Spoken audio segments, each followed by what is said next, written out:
शुरू अल्लाह के नाम से जो बड़ा मेहरबान निहायत रहम करने वाला है। आज मैं आपके साथ ऐसी रेसिपी और टिप्स एंड ट्रिक्स शेयर करने वाली हूँ ना कि आपकी ज़िंदगी आसान हो जाएगी और आप मिनटों में गोश्त को पका कर खा सकते हैं, चाहे कोई शोरबे का सालन हो या बिरयानी हो या पुलाव हो।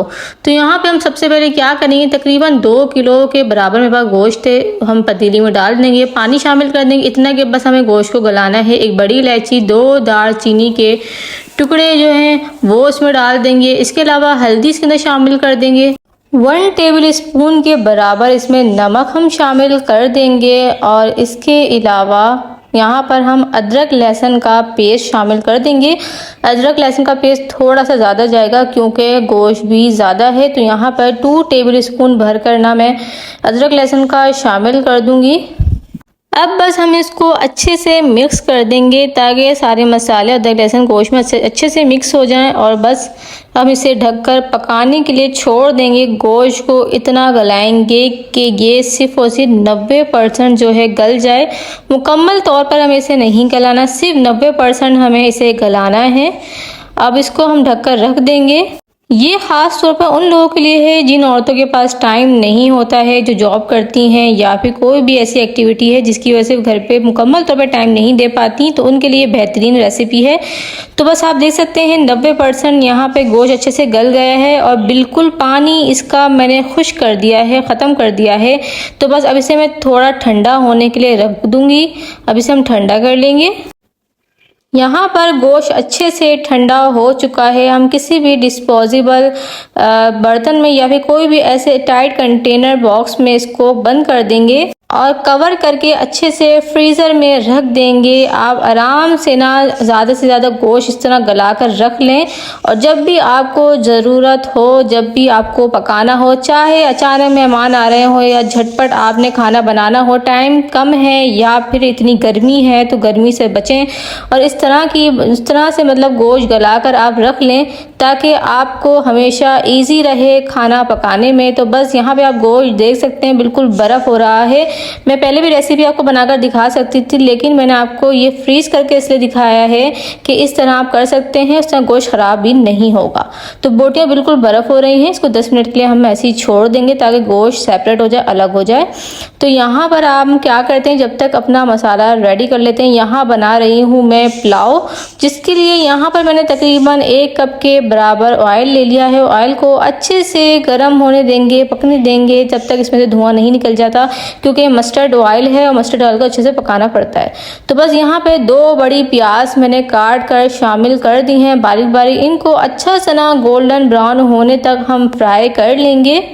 अब इसमें हम कुछ साबुत मसाले शामिल करेंगे, जैसे कि यहाँ पर मैं 1 तेज़ पत्ता का शामिल कर रही हूँ। उसके अलावा मैंने और भी साबुत मसाले लिए हैं, जैसे कि यहाँ पे बड़ी इलायची, जायफल, जावित्री, दालचीनी का टुकड़ा और इसके अलावा यहाँ पे मैंने धनिया लिया है साबुत और 1 टेबल स्पून ज़ीरा लिया है। तकरीबन 10 से 12 मैंने काली मिर्चें ली हैं, 3 से 4 लौंग ली हैं और सौंफ ली है। इन तमाम मसालों को हम शामिल कर देंगे, प्याज के साथ अच्छे से फ्राई कर लेंगे ताकि इसकी भी अच्छी से खुशबू जो है ना वो आ जाए खाने में।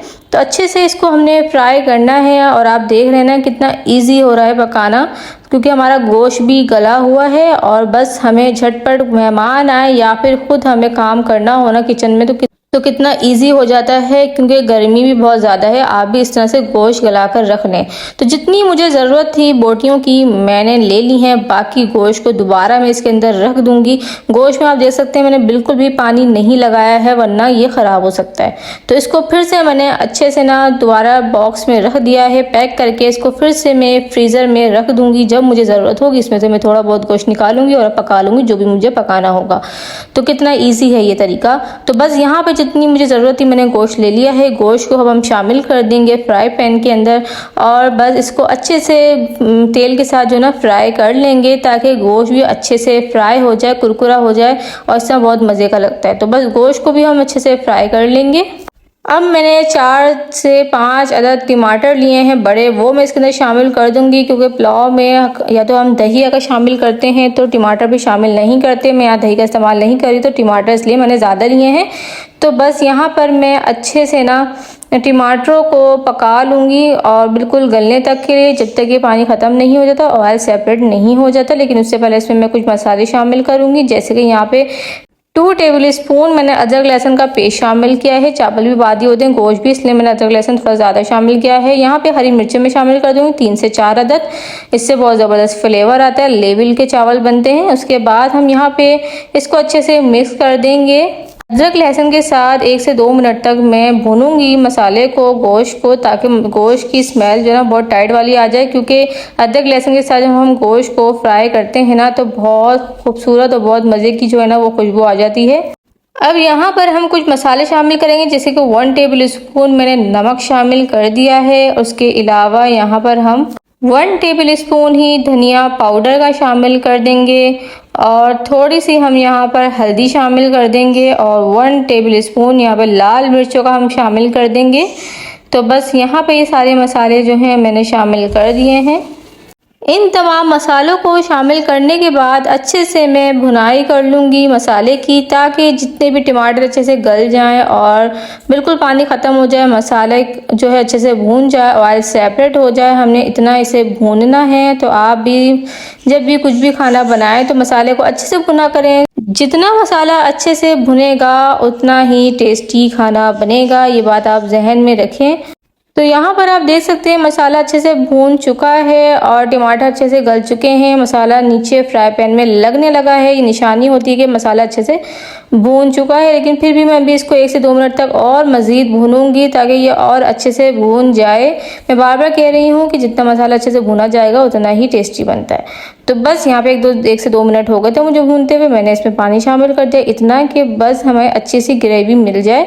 ज़्यादा हम पानी शामिल नहीं करेंगे, गोश्त हमारा ऑलरेडी गला हुआ है और बस हम इतना शामिल करेंगे कि हमें हल्की सी ग्रेवी मिल जाए बस। अब हम इसको ढक कर रख देंगे तकरीबन 5 मिनट के लिए और फुल हाई फ्लेम पर हम इसे पकाएंगे, ताकि पानी उसी में गल जाए, पानी उसी में जो है खुश्क हो जाए और उसके अलावा ये खुद ही जो है वो भून जाए, ऑयल सेपरेट भी हो जाए। 5 मिनट बाद हम देखेंगे इसे। अब तो अब यहाँ पर 5 मिनट हो चुके हैं, आप देख सकते हैं मसाला खुद ही भून चुका है और अच्छे से ऑयल ऊपर भी आ चुका है, नीचे भी लगने लगा था। इसकी निशानी मैं बार बार कह रही हूँ होती है कि मसाला अच्छे से भून गया। बस हाई फ्लेम पे इसको थोड़ा बहुत मैं भून लूँगी, उसके बाद इसे हम साइड पर रख देंगे। इसका काम है अब ख़त्म। अब एक पतीली में मैंने पानी ले लिया है, नमक डाल दिया है और एक तेज़पत्ता डालकर अच्छे से उबाल आने तक पका दिया है। इसमें मैंने तकरीबन 2.5 कप के बराबर चावल जो है भीगे हुए तकरीबन 15 मिनट रखे हुए थे, उसको मैंने डाल दिए हैं। यहाँ पे चावल अच्छे से पक चुके हैं, एक कनी रह गई है। हम आप तय लगा देंगे चावल की, उसके बाद हम एक तय लगा देंगे अपनी ग्रेवी की। ग्रेवी को शामिल करने से पहले अच्छे से आप इसको मिक्स कर लें ताकि ये आपस में अच्छे से मिक्स हो जाए।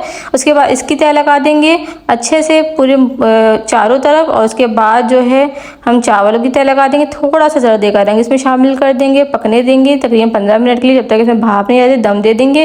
तो यहाँ पर तकरीबन 15 मिनट हो गए हैं, भाप बन चुकी है, अच्छे से चावल बन चुके हैं। तो बहुत ही मज़ेदार, बहुत ही टेस्टी जो है ना वो मसालेदार पुलाव बनकर रेडी हो गया है।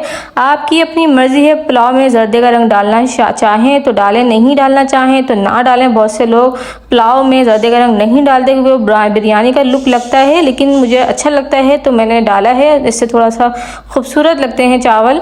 तो यहाँ पर बहुत ही मसालेदार, बहुत ही मज़ेदार लशपश हमारा पुलाव बनकर रेडी हो गया है। आप देख सकते हैं कितना इजी रहा और कितने आसानी से और कितना झटपट हमारा खाना बन गया है। आप भी अगर चाहते हैं अचानक मेहमान आ जाएं या खुद आपने घर में खाना पकाना हो, इतनी तपती हुई धूप में और गर्मी में कम किचन में टाइम स्पेंड करना चाहते हैं, तो इसी तरीके से बहुत सारा गोश्त जो है आप गला लें और जैसे ही आपको ज़रूरत पड़े आप निकालें और बना लें।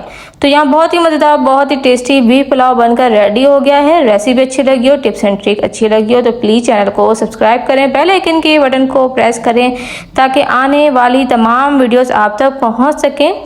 तो मुझे सपोर्ट करें, ज़्यादा से लाइक कमेंट करें। फिर मिलेंगे इंशाल्लाह ताला नेक्स्ट वीडियो में, जब तक के लिए मुझे दीजिए इजाज़त। अल्लाह हाफिज़।